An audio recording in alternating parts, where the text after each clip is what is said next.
the really nice thing about Minnesota, and I cover 10 states within my job, is the relationships here are really strong. To be able to bring this group together to talk about all of the individual things that they're doing is great, but even better than that is being able to get them in a room and talk about the things that we can all do together.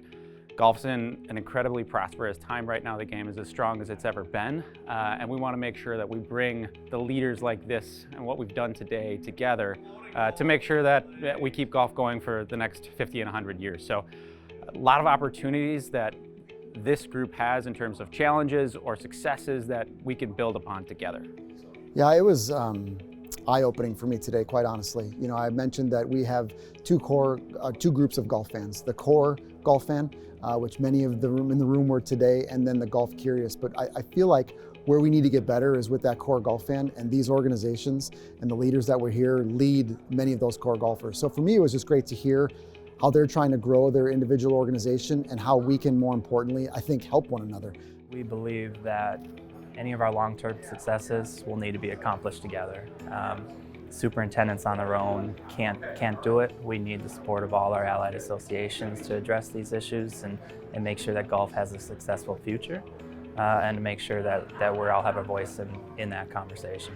You know, people got interested in the game through COVID because it was one of the only things they could really do, right? They could go outside, it was easy to social distance. So for us to right now capitalize on some of the good things that are happening in golf, some of the access to golf in underprivileged communities, access to golf for those who are less fortunate. It's really important for us to continue to grow the game that way and to open our doors at our golf courses, at our facilities, just for those who maybe haven't had access before. That's a main priority of ours, is to grow the game for those who feel that there might have been a barrier previously.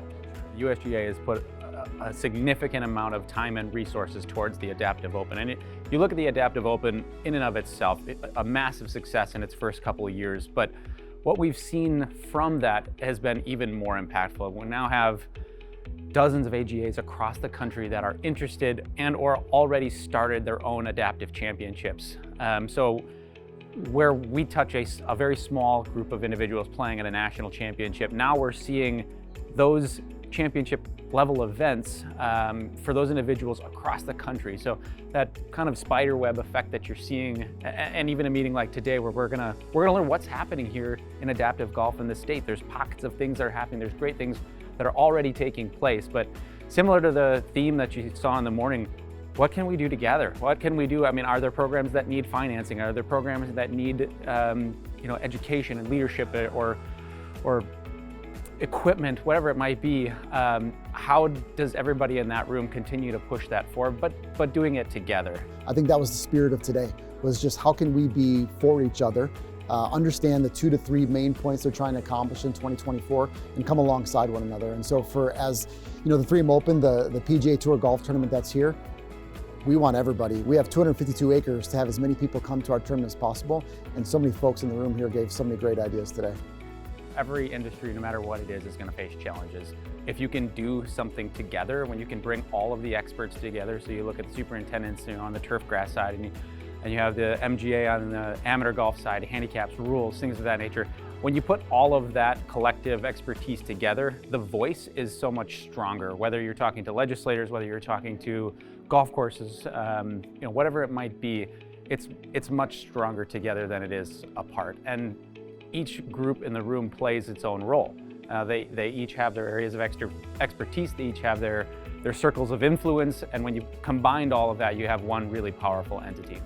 A day like today is invaluable for our industry to continue to move forward, and ultimately golf's in a great spot. People are engaged with it in ways that we haven't necessarily seen before. And anytime someone has a golf club in their hand, it's good for our industry. It's good to continue to advance our causes. So doing this and helping us to sort of think about the next wave of golfers, the next generation of golfers, how we can continue to engage them is really important.